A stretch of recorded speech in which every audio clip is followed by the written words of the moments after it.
여러분 안녕하십니까? 전국 6,200여 명의 전현직 대학 교수가 회원으로 참여하고 있는 사회정의를 바라는 전국 교수 모임 약칭 정교모가 이런 정당 이런 국회가 과연 필요한가라는 제목의 긴급 성명서를 발표했습니다. 정교모는 이 성명에서 최근 소위 여야 합의로 추진하기로 한 검수완박 법안과 관련해서 이번 여야 합의를 국민 피해를 도외시하고 정치인들의 기득권을 위한 야합으로 규정했습니다. 정교모는 또 아무리 여야 합의를 명분으로 내세운다 하더라도 검수완박, 즉 검찰 수사권 완전 박탈은 위헌이라고 강조했습니다.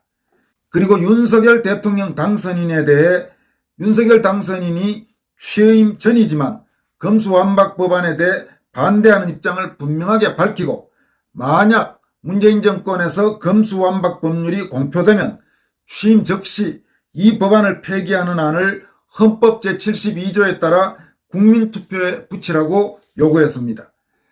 그러면서 문재인 정권 초기의 탈원전이 국가안보와 직결된 에너지 정책을 파탄냈다면 정권 말기의 검수완박은 국민의 평온한 삶을 절단내고 국가 본연의 1차적 기능에 대한 자해행위에 다름 아니다.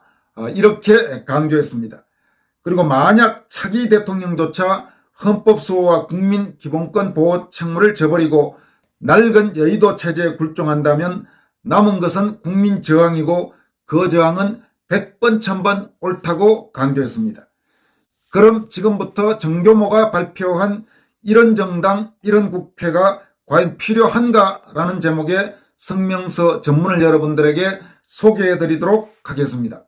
지난 2021년 5월 청주시 오창읍에서 여중생 2명이 자살하였다. 의붓 아버지로부터 성폭행을 당한 딸과 그의 친구가 경찰에 고소하고 경찰이 사건을 수사하는 과정에서 일어난 비극이었다. 검찰이 수사 미비와 자료 보완을 이유로 영장을 발려하는 등으로 양 기관 사이에서 핑퐁이 되는 사이 가해자와 피해자들은 분리되지 못했고 피해자들은 극단적 선택을 했다. 2020년부터 시행된 검경 수사권 조정이 불러온 숱한 사례들 중의 일부다. 2021년 상반기 전국 검찰청에서 보완 수사 요구를 했지만 한 달 이내에 이루어진 것은 26%에 불과하고 3개월 이상 소요된 것이 43.5%, 심지어 아예 6개월이 지나도록 미이행된 사건이 13%인 9,429건이라고 한다. 고소 고발을 해도 수사기관에서 진술 기회는 감감무소식이고 경찰의 수사부서가 건무 기피 1순위가 된 채 사건 돌리기, 고소장 쪼개기, 인사 발령 시까지 미적대기 등의 요령과 편법이 만연하는 사이 이미 대한민국은 범죄자의 낙원이 되고 있다. 문재인 정권 들어서 소위 이 검경 수사권 분리 이러면서 검찰에서 수사권을 상당 부분 이미 빼앗아가고 했죠. 그래서 지금 나타나고 있는 결과가 이런 결과들입니다. 그러니까 국민들이 바로 피해를 보고 있는 상황입니다. 헌법상 보장되어 있는 준사법기관인 검사에 의한 수사의 통제와 효율성 장치를 충분한 대안 없이 무력화시킨 피해를 국민이 고스란히 떠안고 있는 것이다. 이제 대한민국에서는 아예 대놓고 법의 이름으로 오창 여중생 사건과 같이 범죄 피해자들을 양산하려고 한다. 이 점에서 오창 여중생들의 비극은 시스템에 의한 국가살인의 서곡이다. 그 자신이 범죄 혐의를 받고 재판 중인 국회의원 황운하는 검수완박을 주도하면서 중대 육개 범죄에 대한 수사는 정발해도 괜찮다고 국민을 우롱하였다. 이런 자들이 주도한 독버섯이 법률로 자라나게 할 수는 없다. 지금 이 성명서에도 포함되어 있습니다만 지금 더불어민주당 안에도 특히 검수완박 이 법안을 밀어붙이려고 주도하는 자들이 대체로 본인들이 현재 피의자 혹은 여러 형태로 수사를 받고 처벌을 받을 가능성이 높은 그런 인간들이 지금 대놓고 나서서 이 법안을 주도하고 있습니다. 그러니까 지들이 안 당하겠다는 거죠. 황운하가 대표적인 그런 인간 중에 한 놈입니다. 그런데 이런 반역적 형태에 국민의힘이 가세하였다. 검수완박을 위해 희대 국회법 농단을 일삼은 민주당의 작태 의원직을 걸고 투쟁해야 할 야당이 박병석의 중재안이라는 것을 민주당보다 더 한 발 앞서 무조건 수용하였다. 편법 사보임으로, 그러니까 사보임은 사임과 보임을 합한 말입니다. 국회 입법 숙려기관을 보장하는 안건조정위원회를 무력화시키려 획책하였다가 무소속 양향자 의원이 여기에 조력하지 않기로 하자 자당 의원을 위장탈당시켜 바로 야당 신분 행세를 하도록 했던 민주당을 매섭게 꾸짖어야 할 국민의힘이 여의도 권력 성역화에서 한통속이 되고 말았다. 국민의힘에게 야합의 명분을 준 박병석 국회의장이 누구인가? 그가 만든 중재법안이란 과연 무엇인가? 박병석은 20대 국회에서 국회 부의장으로 야당의 필리버스터 강행 제지를 위한 표결에 민주당 의원으로 표를 던졌던 인물이다. 검수완박 사태에서는 안건조정위원회 무력화에 밑자락을 깔아줘서 여당의 공갈 협박의 환경을 조성한 자이다. 그가 만든 중재안이란 여당의 검수완박을 그대로 베껴다 시한만 몇 개월, 1년여 뒤로 미룬 더한 악법안이다. 박병석 국회의장은 의회 민주주의자이기는커녕 야비한 정치꾼의 전형이다. 이런 중재안을 무조건 받아들이게 한 국민의힘 권성동 원내대표는 누구인가? 그 스스로 검찰 수사를 받았기에 검찰의 직접 수사가 없어져야 한다는 개인적 감정을 갖고 있던 자다. 공과 사를 구분 못하는 정치인이 머지않아 여당 원내 사령탑이 된다. 선거사범, 공직자에 대한 범죄를 검찰로부터 박탈하여 경찰에 넘겨주도록 함으로써 여야 가릴 것 없이 검수완박을 정치꾼들의 방패막이로 공유하겠다는 속셈을 노골적으로 드러냈다.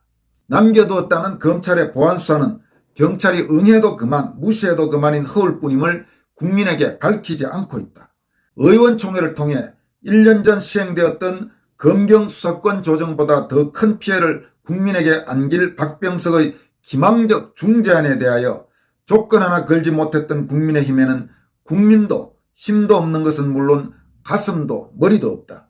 민주당 일당 독재에 가세한 국민의힘은 맛을 잃은 소금, 같은 기득권을 누리고자 하는 패거리 이익 집단임을 고백한 셈이다.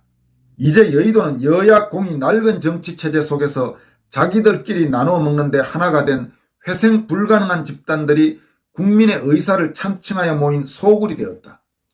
헌법기관임을 스스로 포기한 자들에게 입법부와 국회, 의회라는 이름을 붙여줄 수 없다. 나라 걱정하는 국민은 더 이상 여의도의 인질이 아니다. 우리는 문재인 대통령에게 요구한다. 검수완박 법안이 통과되어 법률안이 넘어오면 거부권을 행사해야 한다.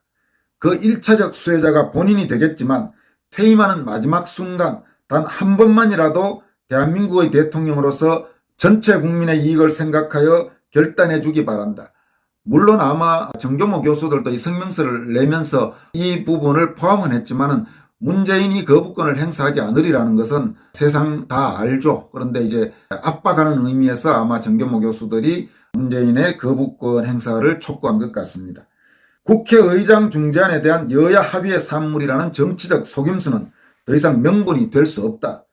국민에게 똥을 먹이려다 가래침으로 바꿨다고 해서 국민이 먹을 수는 없다. 우리는 윤석열 당선인이 취임 전이지만 검수완박 법안에 대하여 반대하는 입장을 분명하게 밝히고 만약 검수완박 법률이 공표되면 취임 즉시 이 법안을 폐기하는 안을 헌법 제27조에 따라 국민투표에 붙일 것을 요구한다. 헌법 제72조는 대통령은 필요하다고 인정할 때에는 외교, 국방, 통일, 기타 국가 안위에 관한 중요 정책을 국민투표에 붙일 수 있다고 하고 있다. 일반 국민은 범죄 피해 속수무책으로 방치하고 정치권은 범죄 수사로부터 성역으로 남겨두는 법률은 그 자체로 국가 안위에 관련되어 있다. 문재인 정권 초기의 탈원전이 국가안보와 직결된 에너지 정책을 파탄냈다면 정권 말기의 검수완박은 국민의 평온한 삶을 절단내고 국가 본연의 1차적 기능에 대한 자해행위의 다름 아니다. 윤석열 차기 대통령은 당연히 문재인 정권 하에서 통과된 검수완박 법안은 국민투표에 붙이고 이후 법률안에 대해서는 거부권을 행사해야 한다. 지금 이 부분은 여러분들에게 잠시 보충 설명이 필요할 것 같습니다. 그러니까 윤석열 대통령 당선인에 대해서 이렇게 요구하고 있는 것입니다. 지금 문재인 정권 하에서 더불어민주당이 주도해서 이 검수완박 법안을 통과시키면 아마 문재인이 물러나기 며칠 전에 국무회의에 열어서 통과시키겠죠. 거부권 행사할 가능성은 거의 없다고 보여지니까 그러면 법률안의 통과와 일종의 공표까지 가는 과정이 끝나게 되는 겁니다. 그러면 5월 10일 날 윤석열 대통령 당선인이 취임한 다음에 현재 문재인 정권 하에서 국회를 통과한 이 검수완박 법안에 대해서 국민투표에 붙이라 이겁니다. 국민투표에 붙여서 국민들에게 이 법안의 해악을 충분히 설명하면 국민투표에서 국회 법률안을 뒤집을 수가 있을 거다. 그리고 나서 여전히 다음 총선까지 현재 더불어민주당이 국회의 다수 정당이니까 또 같은 내용의 법률안을 만들겠죠. 그렇게 만들면 그때는 윤석열이 대통령으로서 그 법안에 대해서는 거부권을 행사하면 된다. 지금 이겁니다. 현재는 대통령이 어쨌든 윤석열이 아니고 문재인이니까 문재인의 거부권이 필요한데 문재인이 거부권을 행사할 가능성은 거의 없는 거죠. 그러니까 지금 이렇게 하라고 촉구하는 것입니다. 성명의 마지막 문단을 여러분들에게 계속 소개해 드리도록 하겠습니다. 대한민국 내처의 기본 질서를 파괴하는 행위가 여야 담합으로 법률이 되고 그 법률이 시행되도록 해서는 안 된다. 정당 같지 않은 정당들이 모인 입법부는 더 이상 입법부, 국회가 아니다. 만약 차기 대통령조차 헌법 수호와 국민 기본권 보호 책무를 저버리고 낡은 여의도 체제에 굴종한다면 남은 것은 국민 저항이고 그 저항은 100번, 1000번 옳다. 2022년 4월 24일 사회정의를 바라는 전국 교수 모임. 이 사항은 정교모가 24일 발표한 성명입니다. 성명의 제목은 이런 정당, 이런 국회가 과연 필요한가? 여러분 들으시면서 어떻습니까? 구구절절 공감할 수 있는 그런 내용 아닙니까? 여기까지 하겠습니다. 고맙습니다.